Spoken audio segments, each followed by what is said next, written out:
ये जो सामने आप एक संरचना देख रहे हैं वो भारत के सबसे प्राचीन और रहस्यमय संरचनाओं में से एक है।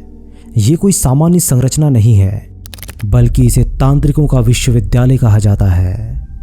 जब शोधकर्ता इस संरचना के पास पहुंचे तो उन्हें इसकी बनावट बहुत अजीब लगी, क्योंकि भारत में किसी भी मंदिर की बनावट ऐसी नहीं होती। उसका एक गुंबद होता है, गर्भगृह होता है, परंतु जब शोधकर्ता इस संरचना के अंदर गए तो उन्होंने देखा कि अंदर कई सारी प्राचीन मूर्तियां दीवार पर उकेरी गई है। जब इन सभी मूर्तियों की काउंटिंग की गई तो कुल मिलाकर इसकी संख्या 64 थी।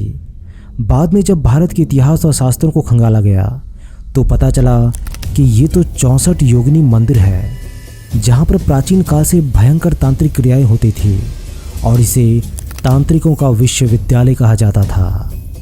दोस्तों, आज हम इस वीडियो में 64 योगिनी मंदिर के रहस्यों के बारे में बात करेंगे कि आखिर इसे यहाँ पर क्यों बनाया गया और अचानक से यहाँ पर सारी तांत्रिक क्रियाएं क्यों बंद हो गई।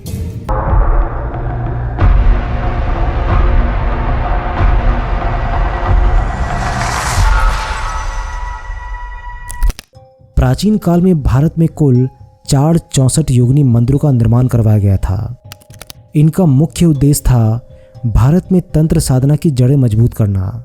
उड़ीसा में 2 64 योगिनी मंदिर है और मध्य प्रदेश में 2 है, लेकिन मध्य प्रदेश के मुरैना में स्थित 64 योगिनी मंदिर सबसे प्राचीन और रहस्यमय है। भारत के सभी 64 योगिनी मंदिरों में से ये इकलौता मंदिर है जो अभी तक सही सलामत की स्थिति में है।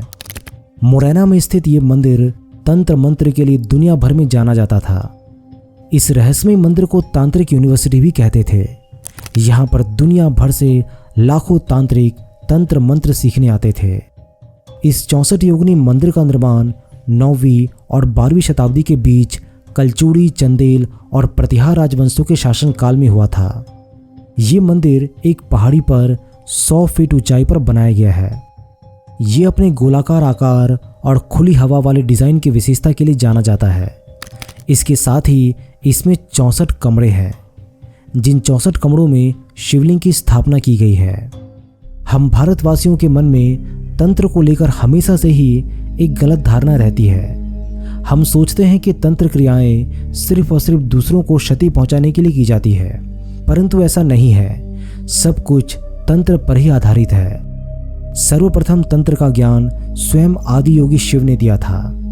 तंत्र के माध्यम से ही प्राचीन काल में घातक किस्म के हथियार बनाए जाते थे, जैसे कि पाशुपातास्त्र, नागपाश, ब्रह्मास्त्र आदि।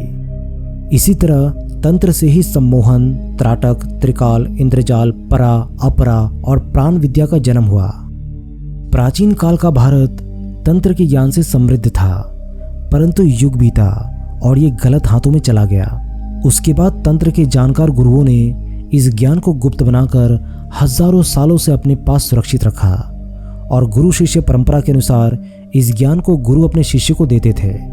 फिर बाद में ये ज्ञान लुप्त हो गया और जो भी इसके जानकार थे उन्होंने इस ज्ञान को एक मंदिर का रूप दे दिया, ताकि भविष्य में लोग ये जान सके कि प्राचीन काल का भारत तंत्र के ज्ञान से समृद्ध था। ये 64 योगिनी मंदिर पूरी तरह से तंत्र पर आधारित है। इसका हर एक ईंट एक तंत्र की भाषा कहता है। अब बहुत सारे लोगों के मन में ये सवाल उठता है कि आखिर योगिनी कौन है और इनकी संख्या 64 क्यों है।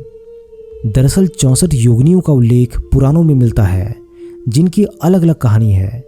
इनको आदि शक्ति माँ काली का अवतार बताया गया है।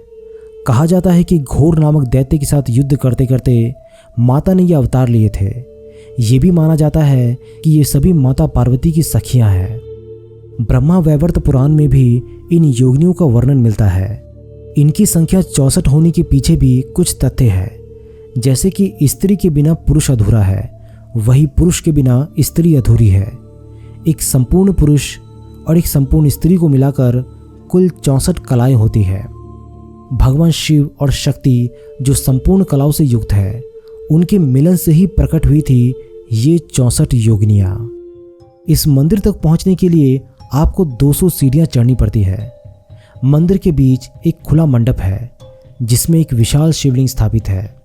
इस मंदिर की अगर हम उम्र की बात करें तो ऐसा कहा जाता है कि ये करीबन 700 साल पुराना है।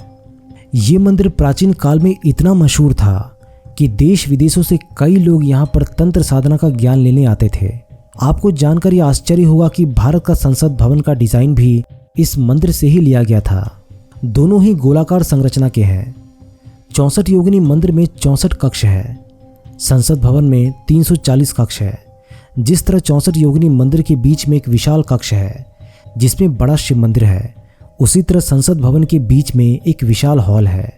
संसद भवन का निर्माण ब्रिटेन के ही वास्तुविद सर हर्बर्ट बेकर की निगरानी में 1921 से लेकर 1927 के बीच हुआ था और इसके डिज़ाइन का पूरा कॉन्सेप्ट इस मंदिर से ही लिया गया था। इस मंदिर को लोग वेंकटेश्वर महादेव मंदिर भी कहते हैं। स्थानीय लोगों का मानना है कि आज भी ये मंदिर भगवान शिव की तंत्र साधना के कवच से ढका है, इसीलिए इस मंदिर को आज तक कोई भी नुकसान नहीं पहुंचा। प्राचीन काल में जो तांत्रिक यहाँ तंत्र क्रियाएं करते थे, उनकी ऊर्जा आज भी इस मंदिर में घूमती है।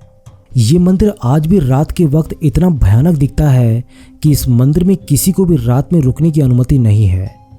कई तूफान आए, भूकंप आया, बाकी के 364 योगिनी मंदिरों को नुकसान पहुंचा, परंतु इस मंदिर को कोई छू भी नहीं सका।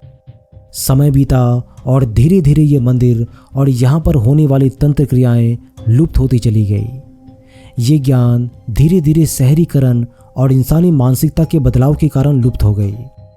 तांत्रिक यहाँ से चले गए, लेकिन उनकी ऊर्जा आज भी इस मंदिर में चारों तरफ कैद है। अगर कोई इंसान जो ऊर्जाओं को महसूस कर सकता है, वो अगर यहाँ पर आ जाए तो उसे यहाँ पर विचरने वाली ऊर्जाएं बहुत अच्छे ढंग से महसूस होगी। दोस्तों, मैं तो कहता हूँ कि एक बार आप इस दुर्लभ मंदिर को ज़रूर देखिएगा। हमने इस मंदिर को अपने लिस्ट में शामिल कर लिया है और भविष्य में हम यहाँ पर आकर एक व्लॉग बनाकर आप सभी को ज़रूर दिखाएंगे। दोस्तों, इस वीडियो में बस इतना ही। वीडियो अच्छा लगी तो वीडियो को लाइक, शेयर और चैनल को सब्सक्राइब करना मत भूलिएगा। मैं बहुत जल्दी मिलता हूँ आप सभी के साथ एक नए वीडियो में। तब तक के लिए नमस्कार।